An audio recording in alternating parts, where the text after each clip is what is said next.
రాజధరణ్ గారు, మీ మీద కేసు అయిన తర్వాత, మీ మీద కంప్లైంట్ వచ్చిన రోజు మీరు మాట్లాడారు, ఓకే బాగానే ఉంది. మీ మీద కేసు అయిన తర్వాత లావణ్య గారు మీ మీద చాలా ఎలిగేషన్ చేశారు. 10 సంవత్సరాలు కలిసి ఉన్నాము, అబార్షన్ చేయించారు మీరు, డబ్బులు ఇచ్చాను, నేనే హెల్ప్ చేశాను, 75 లక్షల రూపాయలు సహాయం చేశాను, ఇవన్నీ చాలా ఎలిగేషన్ చేసింది.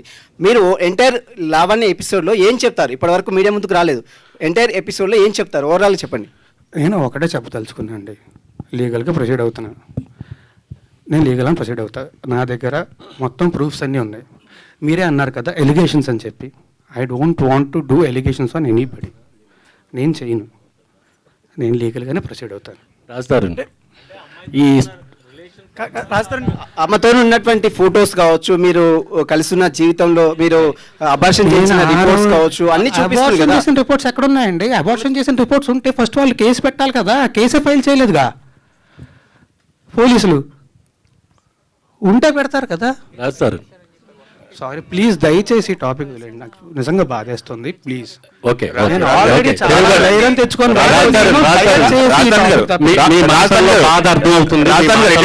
ఇటు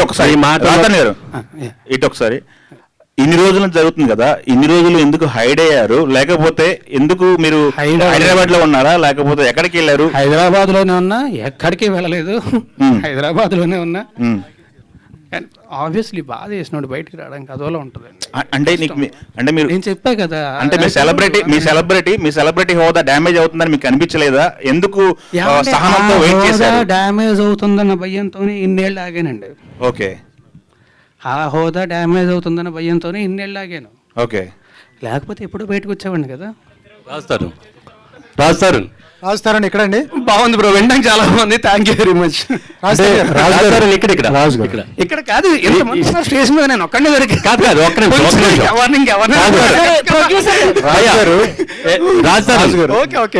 ఈ టోటల్ లావణ్య ఎపిసోడ్ చుట్టూ మిమ్మల్ని డ్యామేజ్ చేయడానికి కానీ, మిమ్మల్ని హట్ చేయడానికి కానీ వెనక ఎవరన్నా పెద్ద హస్తం ఉందని మీరు అనుకుంటున్నారా? నాకు ఏమీ తెలియదండి. నాకు నిజంగా ఏమీ తెలియదండి. పెద్ద హస్తాలండి ఎవరు ఉంటారండి? ఏమో, అంటే మిమ్మల్ని డ్యామేజ్ చేయాలనే ఉద్దేశంతో ఎవరన్నా రంగంలో దిగారా? ఎవరు చేస్తారండి అలాగా?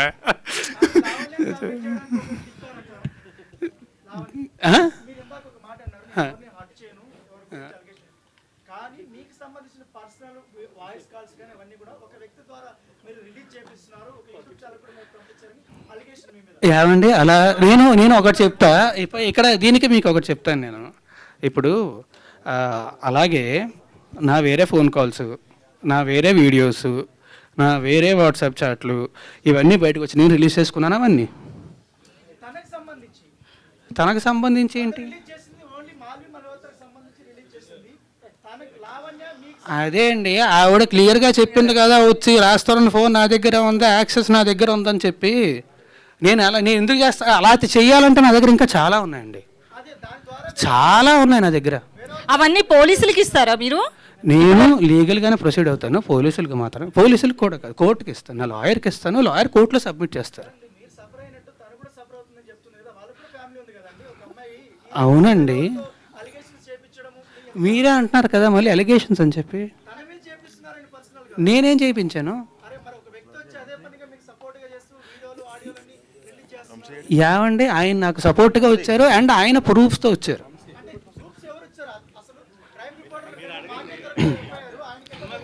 నాకేం తెలుసు, నా దగ్గర లేవు అవి. ఓకే రాజు గారు ఒకటి అంటే ఈ టోటల్ ఇష్యూలో మగవాళ్ళు కూడా బాధితులే, కానీ మగవాళ్ళే ఎలిగేషన్ చేయబడుతున్నారు. అంటే మీరు సెలబ్రిటీ కాబట్టి ఈ విషయం బయటకు వచ్చింది. చాలా మంది మగవాళ్ళు, కానీ అందులో కూడా కరెక్షన్ ఉందండి. అందరి గురించి అనట్లేదు, కొంతమంది మాత్రమే తప్పుడు కేసులు పెట్టే వాళ్ళు ఉంటారు తప్ప అందరూ అనట్లేదు. ఇప్పుడు మనకి ఈ ఉన్న సెక్షన్లో ఇవన్నీ కూడా దాన్ని అడ్వాంటేజ్ తీసుకొని తప్పుడు కేసులు పెట్టేవాళ్ళు ఉన్నారు తప్ప అది నిజంగా ఉపయోగపడుతుందని చెప్పి పెట్టారు. అవి నిజంగా ఆడవాళ్ళకి ఉపయోగపడుతుందనే పెట్టారు. అండ్ ఆల్సో మనకు కూడా తెలుసు కదా, వీ నో ఎంత క్రైమ్ రేట్ ఎంత ఉంది, ఏంటని జరుగుతుంది మనందరికీ తెలుసు, ఖచ్చితంగా జరుగుతున్నాయి. సో అది ఖచ్చితంగా తప్పు అనట్లే, కానీ దాన్ని అడ్వాంటేజ్ తీసుకునే వాళ్ళు ఉన్నారు. అంటే ఒకటే, అంటే ఈ ట్రైలర్ చూసినప్పుడు అండి, ఈ షో రీల్ చూసిన తర్వాత మీ మాల్వి మధ్య చాలా మంచి ఇంటెన్స్ ఉంది, రిలేషన్ లా కనిపించింది. సో దాన్నే బేస్ చేసుకుని ఎలిగేషన్ చేశారా అనిపిస్తుంది బయట.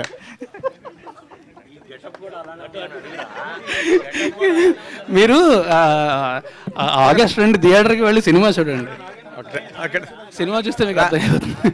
సో రాజ్ ఎక్కడ కాదు ఇప్పుడు ఒక్క నిమిషం